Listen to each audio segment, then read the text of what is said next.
our economy has weathered the impact of tariffs well in 2025, achieving an economic growth of 5%, although domestic exports to the US has declined by close to 9%. But the the decision by the appeals court of the US on tariffs and President Trump's announcement to apply across-the-board 10% tariffs on all countries, and subsequently he raised it to 15%, is a stark reminder to all of us that we are now facing a very unpredictable and uncertain operating environment. How the new tariffs are going to be implemented is yet to be announced, and how countries around the world will respond is also still unknown. And it is important for us to continue to remind ourselves we need to prepare for the long term, and this is the new world that we are facing. And therefore, our economic strategy review plays a very important part in charting the path forward to strengthen our competitiveness and deepen our resilience. And this is an important part of the work.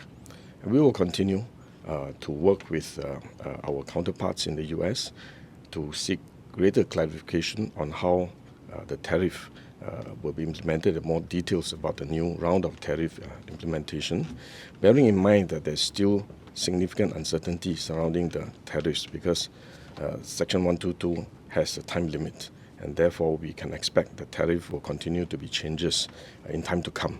And therefore we want to work together with our Singapore Economic Resilience Task Force, SERT, and with our members into reaching out to our stakeholders, our companies, our workers, to have an assessment of the impact on their businesses and their jobs, and to see what we can do to support them and help them navigate to these uncertainties. And in all likelihood, this new 15% across-the-board tariff will be applicable to Singapore, and we need to be prepared for the impact. And at the same time, Budget 2026 has rolled out a series of measures to support our companies, our enterprises, and help our workers and our households. And if need be, and if necessary, we are prepared to roll out more measures, and we will continue to monitor the situation. I think, as I mentioned, the key word really is uncertainty, because how it's going to be implemented, and what is even more important is how the rest of the world will react, including those who already have a tariff agreement with the US, how they are going to respond. Are they going to continue with their commitment to the US, or are they going to withdraw, renegade on some of the commitments that they've made is yet to be seen. And how this tariff is going to be implemented across the board is also details that we will need to await to see to make a proper assessment. But I would say that if the tariffs apply across the board, then it doesn't affect the relative competitiveness, and therefore I think it will still have opportunities for Singapore to be able to continue to do business with the US. But at the end of the day, tariff also means higher costs globally. And with higher costs, it will slow down economic investments, it will slow down trade, it will slow down demand. And therefore, I think there will be headwinds going ahead. So it is something that we have to always bear in mind. But what is more critical, really, is the uncertainty it brings. As you would have observed, soon after the Supreme Court has announced its ruling, the new tariffs has been announced at 10%, and then soon after that it has raised to 15%. And even at 15%, there is a time limit. So what would happen after the time limit is something that we will have to observe. It may be extended if it gets a congressional approval. It may not. There may be new legislation that the US would use to continue with the tariff, one form or the other. So I think it is something that we will have to just look at the details and observe how it develops and make an assessment as we go along. I have one more question. I also wanted to ask, you mentioned that there will also be support for the businesses as well. At this moment, are there any maybe possible contingency plans or measures that are really thinking about to help firms navigate this, and what could they possibly be at this point in time? Yes, I think the most important task in front of us now is really to share the information with our stakeholders, with our companies, with our unions, with our workers, and also to hear their feedback on how they think this will impact them, because different companies, different enterprises will experience different impact, and the ability to respond will also be quite different. We are quite happy to listen to them and to see whether they need additional support. But for the immediate future, I think the announcements at the budget will be sufficient for them to weather the immediate impact. But it is important for us to continue to help them navigate through this uncertainty and volatility. I think this is something that's most unsettling, because as you do business, as you want to sign up contracts or you want to make investments decisions, this uncertainty will make you recalculate. And with uncertainty, you really don't know what is going to happen tomorrow. And it's very difficult to make long-term, important and massive investments or trade agreements. So I think it's something that will unsettle some of the businesses. It's not just Singapore. I think globally, this uncertainty is not going to be very helpful. So, Singapore had always been fortunate to have a minimum baseline tariff of 10%, but now that it's higher, what does it mean for Singapore exporters? And also, will Singapore lose its previous tariff edge with competitors who were subjected to higher tariffs previously? I think, of course, the dynamics will shift. It's still important for us to take one step back, make a proper assessment of the impact. But if you remember, before last year, before Liberation Day, we have all equal tariffs. Yeah? And therefore, I think Singapore has never had an import tariff for any imports, and we compete with countries which have privileged access. And it is something that we will continue to have to compete. So the key really is we have to accept this uncertainty.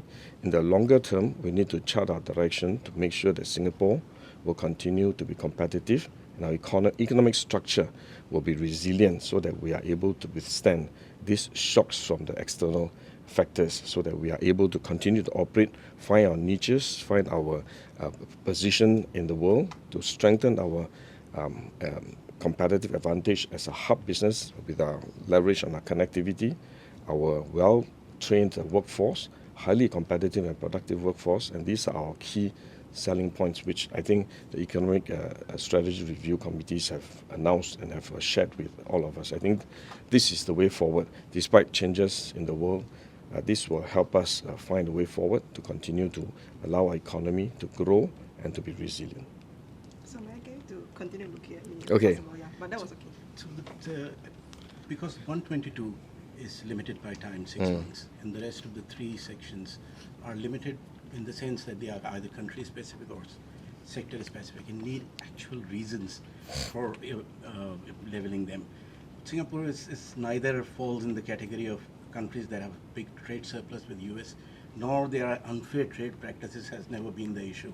So you think that there is a possibility that at some point in the next 6 months, we will be free of tariffs? Well, I think I would discourage Singaporeans to think that way, because the world is very uncertain. What's going to happen 6 months' time is still very far away. It's very difficult to predict. And we have already seen that the US administration is able to create new avenues, to find new opportunities to continue with the tariff structure one way or the other. It may not be exactly what it looks like today. It may be some other shapes or forms. But I think it would be unproductive for us to assume that we are going to get out of this tariff structure anytime soon. I think better for us to accept the fact that we are going to have to live with this uncertain world going forward. Sometimes you may think that you have a certain advantage because your tariffs are lower, and sometimes you may face more challenges because tariffs suddenly become higher for you. And it is something that we just have to continue to live with and find our way forward to strengthen our economy and to continue to create opportunities for Singapore and Singaporeans. One last question. The effective tariff rate.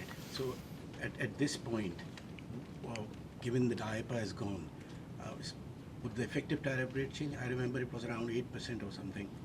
I think we will have to see how, as I mentioned, how it is going to be implemented, whether it's going to be absolutely across the board, or there will be some exemptions given to certain provisions, certain relationship, certain partners, or certain agreements that they have signed. It is something that we will still have to wait and see and find more details. And this is why I said that there's still a lot of uncertainty how it's going to be implemented.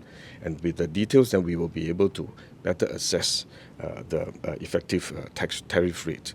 Whether the tariffs will be stackable, for example, over and above the current tariff is something that we will also need to wait and see. Would the uncertainty affect or change the GDP forecast? So far, I think we have not revisited the GDP forecast yet. I think the forecast still remained at what we have announced earlier. I think we will take a relook, and then if need be, if we need to revise the GDP forecast, we will share with Singaporeans in time to come. Sorry, I keep looking at him. Okay. Okay. Mr. Gan, if Singapore does get 15% tariffs, can you give us a sense of how Singapore is likely to react, whether it renegotiates or retaliates? Because last time we got tariffs at 10%, Singapore said it would try to renegotiate this. I think it depends on how it is implemented. If the 15% minimum tariff is applied across the board, I think if there are no exemptions, it will be very difficult to negotiate for exemption. So it is also important for us to think about what are our alternatives, how we can look for new markets, how we can go for higher value-added products, or whether we can focus on some of the sectors that the US would need and would give exemption on these tariffs. So I think it is still very fluid. We'll see how it pans out. And it is important for us to always remember that the way forward is to be nimble, to be flexible, to be adaptable, to leverage on our strength, and going forward create more opportunities based on our strengths and the strong foundation that we have already built. And this way we can then be able to have a resilient economy that will be able to withstand all the shocks from the external factors.